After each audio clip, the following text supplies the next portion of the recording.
Welcome back to the deep dive. Today, well, we're strapping on our helmets, maybe our life vests too, and plunging into something with some serious sticker shock, premium eFoils. Yeah. If you've ever glanced at a high-end setup, maybe from Lyft or Flightboard, you know the number. It starts around 16,000 euros. hmm I mean, that's basically the price of a small new car just to glide over water, it seems. Hi. It is. It's definitely an eye-watering figure, and Mhm. a lot of people look at that cost and they just assume, well, it must be some kind of ridiculous luxury tax baked in. Right. But I think what we're diving into today is going to show that maybe it's the opposite. That 16,000 euro isn't just a price tag; it's more of an investment in safety, reliability, and some pretty serious engineering. And what's really interesting right off the bat is that this price point, it isn't actually dropping over time, is it? No, not at all. We looked into it. And when the very first Lyft eFoils launched back in, say, 2018, the cost was around 12,000 euro. Now, 5, 6 years later, it's closer to 16,000. So why is it going up? You'd kind of expect new tech to get cheaper. Yeah, that's the counterintuitive part. And what's fascinating here, I think, is you've got this intersection of two key things happening. Yep. First, the global production volume is still, incredibly low. We're nowhere near mass production levels, and that just keeps the cost per unit high. Okay, economies of scale aren't kicking in yet. Exactly. And second, the actual cost of the core materials. Specifically, we're talking high-grade lithium cells for the battery and quality carbon fiber for the structure. That cost has actually gone up pretty much every year since these things launched. Ah. So yeah, you're paying for those high-quality materials, definitely. You're paying for complex engineering that has to survive, salt water constantly. Which is brutal stuff. Brutal. And maybe most critically, you're paying for the guarantee of reliable service when inevitably something needs attention. Okay, let's try and unpack this then, piece by piece. Starting with the foundation, the board itself. Now, if I'm buying a high-end board, yeah, I expect it to be stiff, light. But how can just the shell, no electronics, just the composite shell, cost somewhere between, what, 4,000 and 6,000? That seems wild. You've really hit the nail on the head there. That staggering cost, it comes almost entirely down to the material, full carbon fiber. Okay. And it's not just any carbon, it's high-grade stuff laid up very precisely. And why is that essential? Well, performance. Right. Carbon is extremely light, which helps you get up on the foil earlier, less speed needed. And it is incredibly stiff. That stiffness, that's what gives you precise turning, a really direct feel under your feet, and the durability you need to handle, like wave chop without the board flexing all over the place. And I guess that stiffness is the immediate thing you'd notice if you compared it to a cheaper board, right? The difference can feel. Oh, absolutely. If a manufacturer wants to hit a lower price point, they'll switch materials, maybe fiberglass, GFK. Mhm. It works, but it's heavier, it's less stiff, so the ride feels a bit softer, maybe Yeah. duller. Hmm. Or you get those inflatable models. Drop stitch material, great for packing in a car, maybe, Yeah. but they have pretty poor torsional stiffness, Mm. which means the edges can't really bite into the water properly for turns. The Germans have a great word for it, stumpf. Mm-hmm. It just feels stalled, dull, creates drag, bad cornering. Okay, so inflatables are out for performance. I also heard about another budget approach, using EPP foam, often with some kind of internal aluminum frame. That sounds like it could work, save some money, but is there a catch? Oh, there's a massive hidden risk there. Water absorption. Ah. Yeah. If the sealing isn't perfect or if the foam quality itself is just okay, that board can start soaking up water like a sponge. Mm-hmm. We've actually seen cases where a board might gain 3, even 4 kilograms of weight just from being in the water for a session. Wow, okay. That completely ruins the whole lightweight idea. Totally kills the performance and the balance. So yeah, bad materials gaining weight, that's a no-go. Now, shifting gears slightly, that stiffness we talked about, it doesn't just stop at the board, does it? It goes right down into the mast and the fuselage, the bits holding the wing. Right, the part that actually connects you to the foil underwater. And stiffness there equals control. It's that simple in foiling. If you want to carve tightly or ride faster or just handle choppy water without feeling unstable, you need a long, stiff mast. Ideally 80 centimeters, maybe more. And that's where carbon comes in again, versus aluminum. Exactly. Most premium brands, they use carbon for the mast because it's lighter and significantly stiffer than aluminum for the same dimensions. Okay, but let's say an aluminum mast is, I don't know, 2,000 cheaper. If I'm just starting out, why would I spend an extra $2,000 just for stiffness I might not even feel in my first hour? It's a fair question. But I'd argue that 2000 upgrade is actually the difference between buying something you can grow with versus something you'll get frustrated by pretty quickly. How so? Because that carbon mast stiffness, it stops the mast from flexing, Wow. especially when you're going faster or turning hard. You get instant feedback. Aluminum masts, they tend to flex more. That gives you a kind of delayed, almost rubbery feel, Mhm. which really limits how well you can handle rougher water or try more advanced moves. Look at Flightboard, they offer aluminum, sure, but upgrading to that, I'd say crucial, 80-centimeter carbon mast. It costs you about €2,000 extra. Ah. Whereas brands like Lift or eFoils, they include that high-stiffness carbon mast pretty much as standard. It's part of the premium package. And I suppose beyond just the mast material itself, there's a lot of clever engineering just in how the mast connects to the fuselage and the wing, right? That junction must take a lot of force. Oh, absolutely huge forces. Yeah. There's significant know-how, real engineering expertise Mm. that goes into making sure that connection is not just incredibly precise and strong enough to handle the stress, but also perfectly sealed against corrosion. Right, because salt water gets everywhere. Everywhere. So it's this blend of precision mechanical engineering, hydrodynamics, and marine-grade sealing all coming together in that one small area. It's complex. Okay, complexity leads to cost. Now let's get to the really critical stuff. The power source and all the safety systems around it. Starting with the drive system itself, you've basically got two main options. The traditional propeller or the newer encapsulated jet drive. Yeah, the propeller, that was the original design. It's generally the most efficient in terms of energy use. Uh-huh. It's cheaper to manufacture too, and it gives you that immediate aggressive kind of punch that some really experienced aggressive riders actually prefer. But the industry is definitely moving towards the jet drive, primarily for safety. Yeah, the source material we looked at strongly recommended the jet for like 80 to 90% of riders. Why such a strong recommendation? Because the jet drive is fully encapsulated. The spinning parts are hidden inside a housing. Now, accidents with exposed propellers, thankfully, they're rare. But when they do happen, especially if it involves beginners or kids or maybe a rider falling awkwardly onto the foil, the injuries, particularly to fingers and toes, can be incredibly severe. We're talking multiple surgeries sometimes. Ouch. Yeah. The jet completely eliminates that specific risk. And that safety factor alone, for most people, justifies the extra manufacturing cost. So that jet system costs more because you're paying for that inherent designed-in safety. It needs that fully sealed housing, high-precision manufacturing for the internal impeller and the nozzle. Precisely. And that complexity, that precision, it costs money to make reliably. Now, if the jet drive is complex, the battery, the Akku, as they say in German, that's probably the single biggest cost item in the whole setup. Right. A large premium battery, typically around 2.1 kilowatt hours, which gives you maybe, realistically, 90 minutes of cruising time. That battery alone costs around €4,000. 4,000 euros. Just for the battery. I mean, you look at electric bike batteries or other things with similar sized batteries, and that seems way out of line. What's inside that black box that justifies that price? This is where you really have to trust the manufacturer because you can't easily see inside. What you're paying for is essentially two things: the quality of the cells themselves and the sophistication of the software managing them. Okay. So premium brands, they use what are called Marken-Zellen brand name cells, usually from top Japanese or Korean makers like Samsung or LG, with extremely tight manufacturing tolerances, better consistency, better reliability. Right. But the real genius and a big chunk of the cost is in the BMS, the battery management software. The brain of the battery. Exactly. And this is critical. Premium BMS systems measure everything constantly: temperature across different cell groups, the charge balance between cells, the voltage, and here's the clever bit: they intentionally limit the operating window of the battery. Limit it? How do you mean? Like they don't let you use the whole capacity? Kind of, yeah. It sounds counterintuitive, right? You paid for 2.1 kilowatt, you want 2.1 kilowatt. Yeah. But they do it for safety and longevity. For instance, the BMS might define 100% full as actually only being charged to maybe 85% of the cell's theoretical maximum.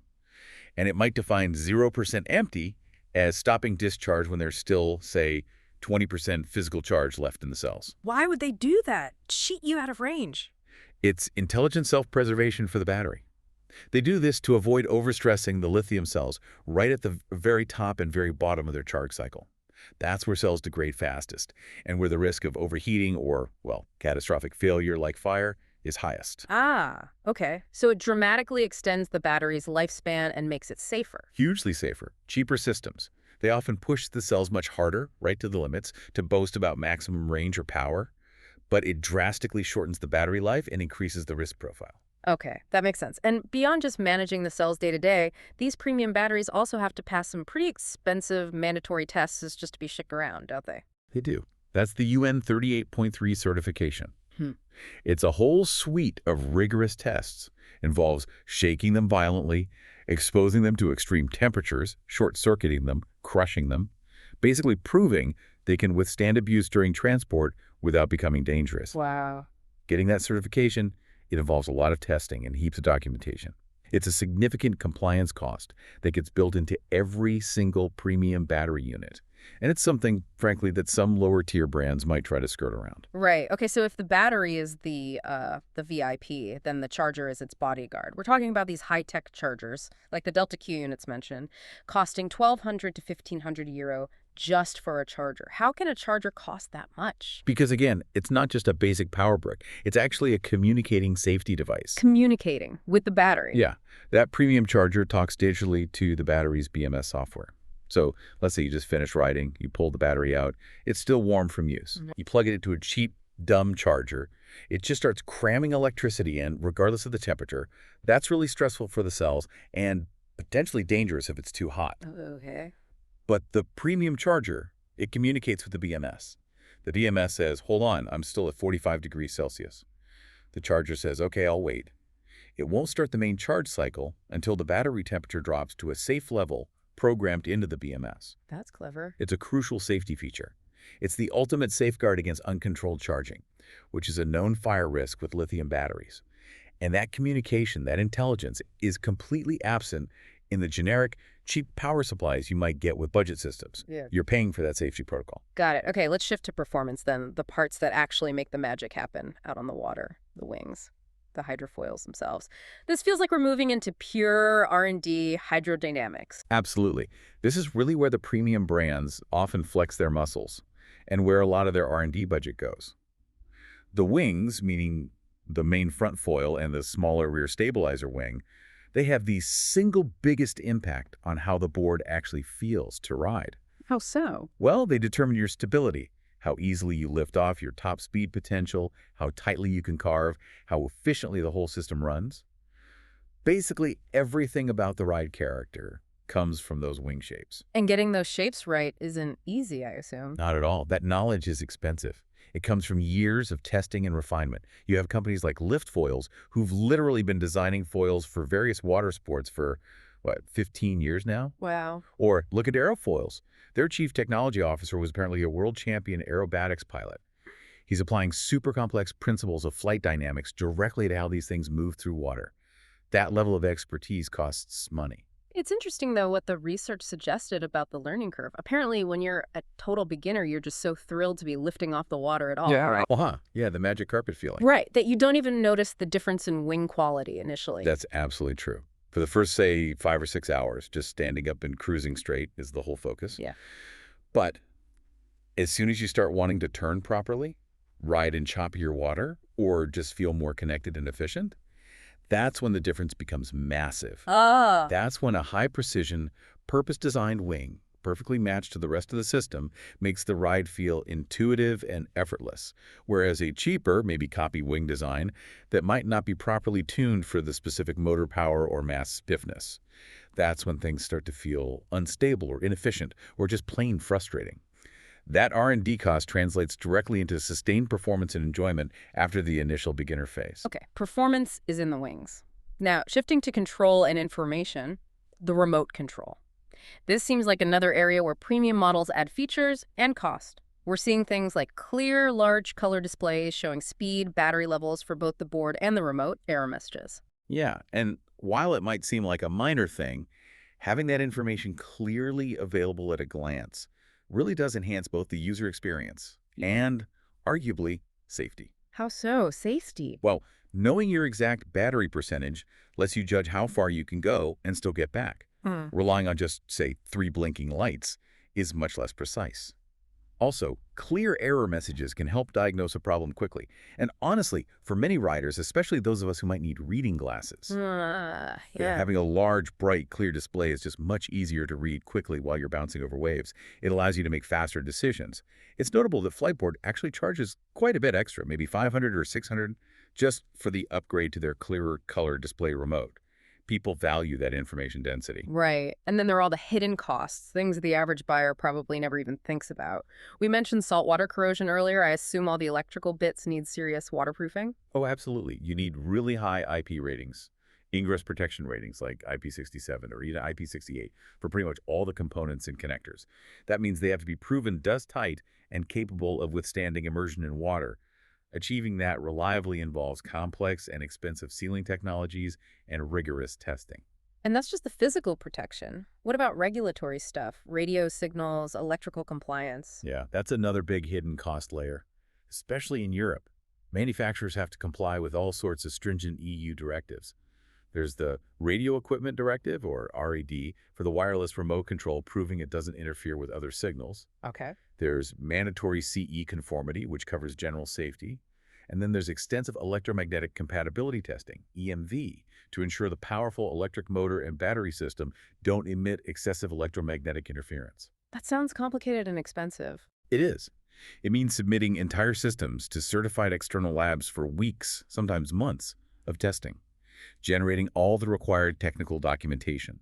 It's a significant hurdle, a major sunk cost that has to be factored into the price of every unit sold legally in the EU. And it's necessary to ensure the product is safe and doesn't cause problems for other devices. Right. Which brings us nicely, I think, to the final piece of the puzzle, and maybe the most crucial differentiator that helps justify that premium price. What happens after you've bought it? The whole after-sales support situation. Yes, this is absolutely key. When you invest in a premium eFoil brand, part of what you're paying for is the guarantee of robust support. Because those top brands, they build enough margin into their pricing to actually fund a proper service infrastructure. What does that look like in practice? It means they generally maintain a large stock of spare parts, often locally or regionally. They have dedicated service centers or workshops with trained technicians. And crucially, their whole mindset is usually about getting the customer back on the water as quickly as possible. Sometimes they'll even address a warranty issue first and figure out the paperwork later just to minimize downtime. They know they're selling access to the summer season, essentially. Okay, so what's the real-world difference then compared to buying a cheaper, low-budget model? The difference is usually speed and reliability of that service. Let's say a component on your premium board fails under warranty. You might ship the faulty part, say a master motor, out on a Monday. And quite often, you could have a brand new or repaired replacement back by Thursday or Friday, sent via express shipping. They prioritize it. Okay, that's fast. Now, contrast that with many low-budget models. They operate on razor-thin margins, so they often don't have the cash flow or infrastructure to maintain local part stock or dedicated service teams. If a critical part fails, maybe the motor controller or the battery BMS, Yeah. you're often facing a situation where the part needs to be ordered from the factory, probably in China. That can easily mean a 6-week wait, maybe longer, for the replacement to arrive. 6 weeks. In the middle of summer. That's basically your season over. Exactly. It's a disaster if you only have a few months of good weather. Plus, there's an even bigger risk. What happens if the company itself goes bust? Yeah. Since 2018, when eFoils first appeared, quite a few low-budget brands have popped up and then disappeared just as quickly. If the manufacturer folds, your warranty is worthless, and your supply of unique spare parts dries up completely. That bargain board suddenly becomes a very large, very expensive paperweight. Ouch. Okay, so let's try and bring this all together then. What's the bottom line here? Why does a premium eFoil cost as much as a car? Well, it seems it's really this necessary combination of factors. You've got relatively low volume manufacturing keeping unit costs high. You have significant ongoing R&D investment, especially in critical areas like the battery management software and the wing hydrodynamics. You have inherently expensive safety components, like the encapsulated jet drive and that communicating smart charger. You've got the high cost of premium materials like carbon fiber. And then you have that built-in cost for robust, reliable, and fast after-sales service that protects your investment and your time on the water.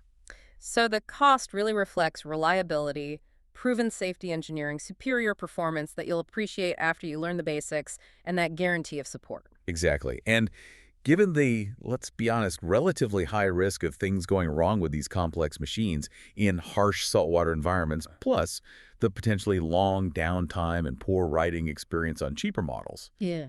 the final recommendation seems pretty firm. Which is? If that 16,000 plus price point for a new premium board is just too steep right now, which is understandable, you're almost certainly better off looking for a well-maintained, used premium eFoil from one of the established brands, rather than sinking your money into a brand new, unproven, low-budget model. It really sounds like the definition of you get what you pay for. Or perhaps buy cheap, buy twice. It seems particularly true in this market. So that leaves us with a final, maybe provocative thought for you, the listener. When you really factor everything in, the potential high cost of replacement parts for a budget board, the huge frustration and lost riding time waiting 6 weeks or more for components from overseas, and perhaps most importantly, the increased risk of serious injury from an exposed propeller or a faulty, unmanaged battery, does that initial lower price of a cheap eFoil truly save you money in the long run? Or is the upfront investment in a fully supported, high-tech, demonstrably safer premium system actually the better value proposition overall? That calculation, that risk assessment, seems to be exactly why that premium price point holds steady.